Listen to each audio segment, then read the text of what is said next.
So the results are in. The House passes the HEROES Act $3 trillion stimulus package bill. Welcome to Restless Riches. If you're partying this Friday night away, you have even more reason to celebrate.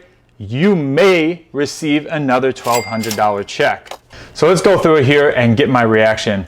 The proposal passed 208 to 199. Obviously, the majority of that was Democrats. This is the House that passed this, which is controlled by Democrats. And now it's going to go to the Senate, which is controlled by Republicans. And we'll get to Republicans' reactions in just a little bit. So it's going to have $1 trillion for states and localities, including grants and education assistance. It's going to have a new round of one-time cash payments. It sounds like pretty similar to the one before that I talked about.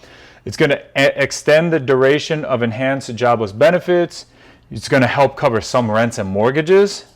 It's going to forgive some student loan debt and send premium pay to essential workers in fields such as healthcare. All that sounds pretty reasonable. All this some student loan debt, some rents and mortgages, I'd like to know what the conditions are and what exactly those some are. But let's see. So Nancy Pelosi says it's a major investment in the lives of American people and in the budgets of our states and localities.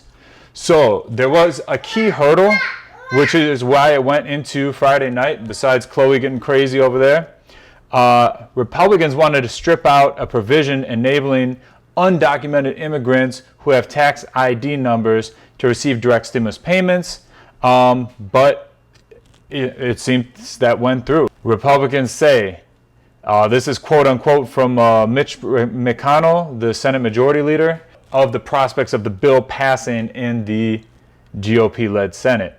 It's a parade of absurdities that can hardly be taken seriously. So from that little soundbite, it seems like this is an uphill battle going forward, but who knew trillions of dollars were going to be passed before? So let's see. It sounds like the White House, Trump, they agree that another bill is necessary, but obviously it's going to come down to details. Quote unquote, it's not going to be a $3 trillion left-wing wish list like the speaker is apparently going to jam down the throats of her majority. Republicans, Mr. McConnell wants measures to shield companies from liability during the pandemic. So like if you got sick at a restaurant or a business and you got the sickness, then you can't sue them type of thing. All right, so the money to go to fund state and local governments, as long as it's not used to quote unquote bail out states that haven't necessarily had their act together. Specifically, that seems to mean they don't want federal funds to go towards paying pensions.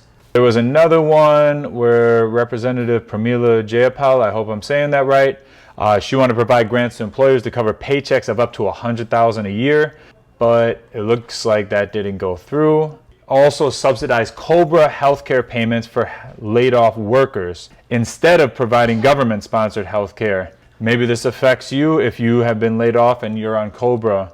So the checks again, this looks like $1,200 per family member and up to $6,000 per household.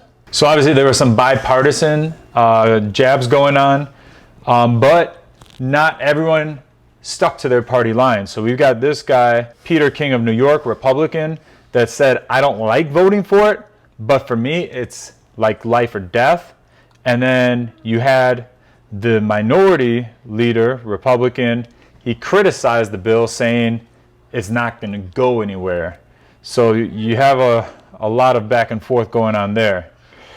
But Democrats said, even if the legislation doesn't pass, it's putting pressure on Republicans to act.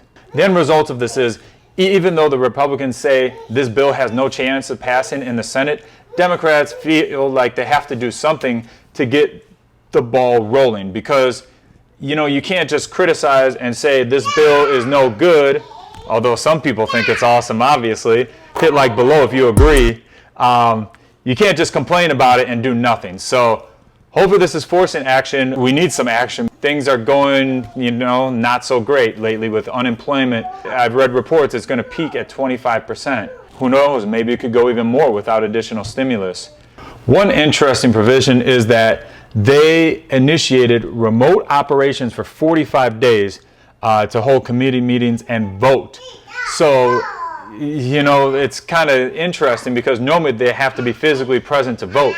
So I can really just imagine the Zoom meeting between all the people going back and forth about this. And then if someone hijacked it, I'm sure you've heard those stories going on. If you want the latest news on this, make sure to subscribe to this channel.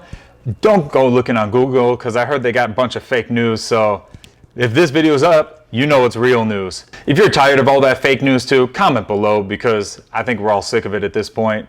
But one thing we're not sick about is smashing that like button below. Make sure you get that done. Thank you so much for watching. I'll see you on the next video.